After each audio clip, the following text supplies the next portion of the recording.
നമസ്കാരം.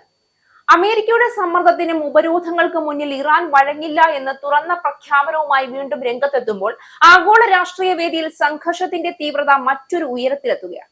സമാധാന ചർച്ചകൾ എന്ന പേരിൽ നടക്കുന്ന നീക്കങ്ങൾ യഥാർത്ഥത്തിൽ കീഴടങ്ങലിലേക്ക് നയിക്കുന്ന ഒരു വലയാണെന്ന ആരോപണവുമായി ഇറാന്റെ parliament speaker Mohammad Bagher Ghalibaf രംഗത്തെത്തിയത് ഈ സംഘർഷത്തിന്റെ ഭാവിയെക്കുറിച്ചുള്ള ആശങ്കകൾ കൂടുതൽ ശക്തമാക്കുകയാണ്.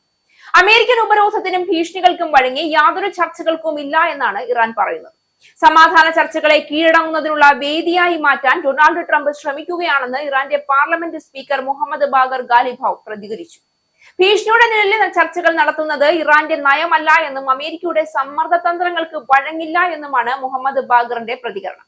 ഭീഷണികൾക്ക് കീഴിൽ ചർച്ചകൾ നടത്തിയാൽ പുതിയ യുദ്ധതന്ത്രങ്ങൾ പുറത്തെടുക്കാൻ ഇറാൻ മടിക്കില്ല എന്നും അദ്ദേഹം മുന്നറിയിപ്പ് നൽകിയിട്ടുണ്ട്. ട്രംപിന്റെ നയങ്ങൾക്കെതിരെ കടുത്ത ഭാഷയിലാണ് ഖാലിബാഫ് പ്രതികരിച്ചത്. ഹോർമൂസ് കടലിടുക്കിൽ ഇറാനിയൻ കപ്പൽ പിടിച്ചെടുത്ത നടപടി മേഖലയിൽ വലിയ പ്രത്യാഘാതങ്ങൾ ഉണ്ടാക്കുമെന്ന് അദ്ദേഹം പറഞ്ഞു. സമാധാനപരമായ ചർച്ചകൾക്ക് ഇറാൻ ഇപ്പോഴും തയ്യാറാണ്, എന്നാൽ അത് പരസ്പര ബഹുമാനത്തോടെയും അന്തസ്സോടെയും ആയിരിക്കണം. ഉപരോധങ്ങളും സൈനിക ഭീഷണികളും ഉയർത്തിക്കൊണ്ട് ചർച്ചാമേശയിലേക്ക് ഇറാനെ എത്തിക്കാമെന്ന് ആരും കരുതേണ്ട എന്നും അദ്ദേഹം കൂട്ടിച്ചേർത്തു. പാകിസ്ഥാനിൽ നടക്കാൻ സാധ്യതയുള്ള ചർച്ചകളിൽ പങ്കെടുക്കുന്നതിനെ കുറിച്ച് ഇറാൻ അനുകൂലമായി ആലോചിക്കുന്നുണ്ടെങ്കിലും അന്തിമ തീരുമാനമെടുത്തിട്ടില്ല. 2 ആഴ്ചത്തെ വെടിനിർത്തൽ കാലാവധി അവസാനിക്കുന്നതിന് മുൻപ് ചർച്ചകൾ നടത്താനാണ് നീക്കം നടക്കുന്നത്.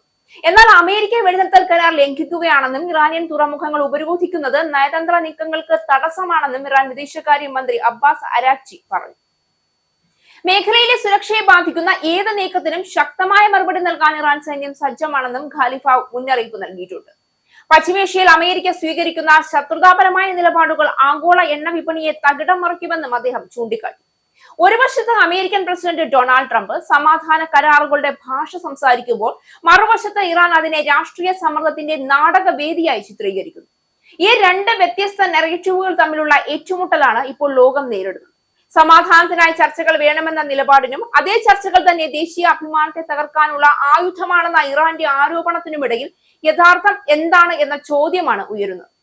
ഇത് വെറും വാക്കുകളുടെ പോരാട്ടമല്ല, ഇത് അധികാരത്തിന്റെയും സ്വാധീനത്തിന്റെയും പോരാട്ടമാണ്.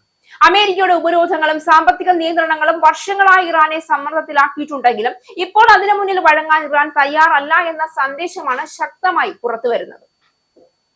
ചർച്ചകൾക്ക് തയ്യാറാണ് എന്ന നിലപാടിൽ നിന്ന് അത് കീഴടങ്ങലാണെന്ന കടുത്ത പ്രതികരണത്തിലേക്ക് ഇറാൻ മാറിയിരിക്കുന്നത് യുദ്ധഭീഷണി വീണ്ടും ഉയരുന്നതിന്റെ വ്യക്തമായ സൂചനയാണ്. ഇപ്പോഴത്തെ സാഹചര്യത്തിൽ സമാധാന ചർച്ചകൾ ഒരു പരിഹാര മാർഗമാണോ അല്ലെങ്കിൽ കൂടുതൽ വലിയ സംഘർഷത്തിലേക്കുള്ള മുന്നൊരുക്കമോ എന്ന ആശങ്കയാണ് ശക്തമാവുന്നത്. ഇറാൻ തുറന്നു പറയുന്നത് അമേരിക്കയുടെ വ്യവസ്ഥകൾ അംഗീകരിക്കുന്നത് ഒരു രാജ്യത്തിന്റെ സ്വാഭിമാനത്തെ വിറ്റഴിക്കുന്നതാണ് എന്നാണ്. അതിനാൽ തന്നെ സമ്മർദ്ദങ്ങൾക്ക് വഴങ്ങാതെ നിലകൊള്ളുക എന്നതാണ് അവരുടെ തന്ത്രം. ഇതോടെ അന്താരാഷ്ട്ര സമൂഹം വീണ്ടും ഒരു ആശങ്കയുടെ വലയത്തിൽ കുടുങ്ങിയിരിക്കുകയാണ്. ഒരു വശത്ത് ഡിപ്ലോമസിയുടെ വാതിലുകൾ അടയുമ്പോൾ മറുവശത്ത് സൈനിക നീക്കങ്ങൾ ശക്തമാകാനുള്ള സാധ്യത കൂടി വരുന്നു. സമാധാനം സംസാരിക്കുന്ന വേദികൾ തന്നെ ഇപ്പോൾ സംശയത്തിന്റെ നിഴലിൽ മറഞ്ഞിരിക്കുകയാണ്.